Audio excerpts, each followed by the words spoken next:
Florida undefeated 13-0. The Rebels enter action at 7-6. Florida is poised to become the #1 team in the country. Syracuse losing to Boston College. The door is open, and Billy Donovan, Doug, is doing it with a veteran group. A year ago, Ole Miss, big surprise, they won the SEC tournament, went to the NCAA tournament. This year, they're just trying to get themselves into the conversation right now. If it's going to happen, it'll start with Marshall Henderson. Yeah, and remember, this is the last team to beat Florida in the SEC, was in the SEC championship game, and it was behind this guy. It is the 105th all-time meeting between Florida and Ole Miss. The madness is just around the corner. Yeah, I think, we try to take years a little bit different than the guys. I don't think last year's, because teams are so different. Last year's team, their team last year, so much different, and our team this year so much different than it was last year. I don't think that played a big role in motivation or anything for them or us.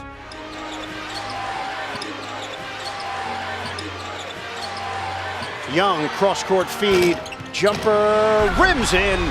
It's Frazier. Henderson, bottom, a three. And he ties this one up at 3.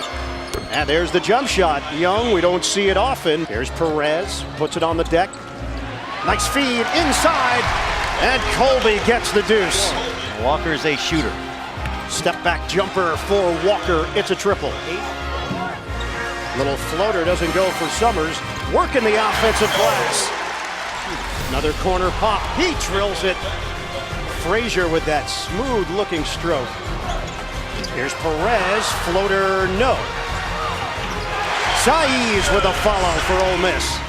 Yeah, well, I thought that more than half we added the whole game. We knew that was a very important game after 3 losses in a row, and Coach told us it will be Florida, where everybody's gonna be talking on us. We just came out there with the mindset to just play our game. If we weren't excited to play the #2 team in the country, then we shouldn't have been out there. But we just made open shots, executed on our offense. But, we basically just played tough and, stay with them in the first half. Summers to the hoop. High floater goes. Jarvis Summers, big jump from his sophomore to junior year. Henderson buries the triple. Cuts the Florida lead to 2. The steal. Henderson for the jam. Marshall Henderson on a rack attack.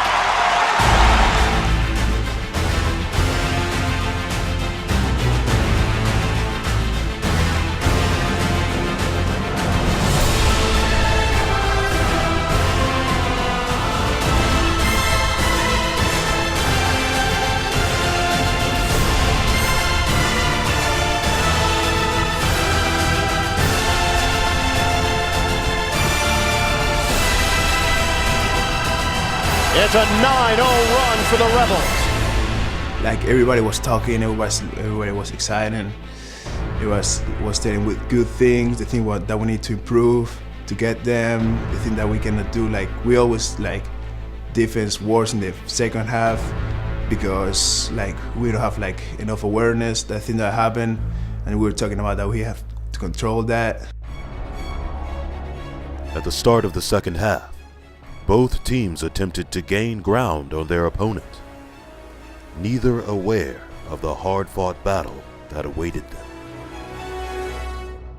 Lob and slam! Upstairs, Summers on a special delivery for Colby. Summers taking it to the hoop. And Jarvis Summers gives Ole Miss a 3-point lead. Yeah, it was kind of a tale of two halves because the first half was up and down and a lot of shots being made, and the second half it turned into kind of a grinder. We were going back and forth, just, two teams out there just competing and, giving 110%.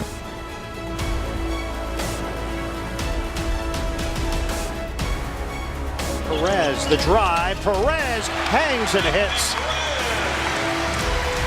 Henderson goes to the corner to get it. Whips it ahead for Perez. Turns the corner to the hoop. Perez! It rims in! Anthony Perez. Back-to-back athletic plays going to the rack.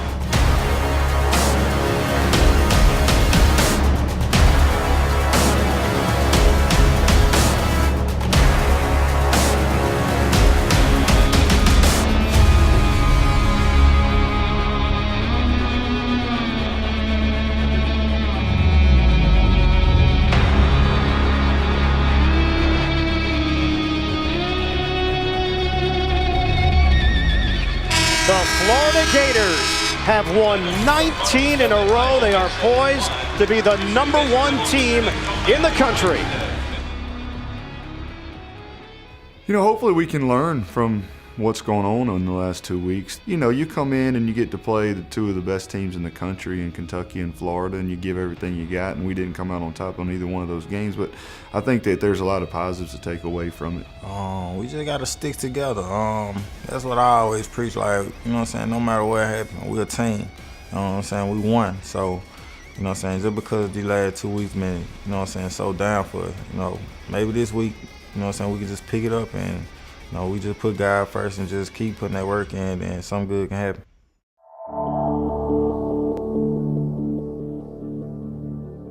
I thought we were in attack mode for the most part, and we were keeping balls alive ourselves in the first half. Second half, it dried up a little bit on us, and I thought Jarvis was very good on attack mode, you know, save for the 4 turnovers, and a couple of them are very uncharacteristic for him. I mean, when you talk about a 2-possession game and, you know, we get a clean rebound for change and we make an outlet pass and we drop it out of bounds, or we're dribbling into some action and 2 guys run into each other and the ball goes out of bounds, or we get back tipped or we dribble off our foot. You can't do that and expect to beat the best team in the country.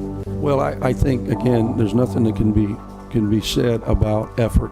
That's what we have to do, and that's what's expected, honestly. Is it realistic to do that when you play 30-some-odd games? Maybe not, but that's my intention. Every single game, let's make sure we control the things that we can, and effort being first and foremost.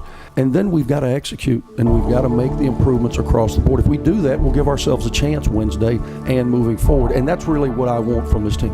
We're in the ultimate game of perseverance. And last year showed us that if you continue to persevere and you continue to work, then guess what? Success will find you, and it found us in a big way. That's my message to this group. We're all disappointed. Again, I want you to be disappointed because it shows me that your heart and soul's in the right place. But we've got to push forward. We've got to take the same approach to our next game and hope for better efficiency. And as a result, the wins will find us. Thanks, Coach. Thanks.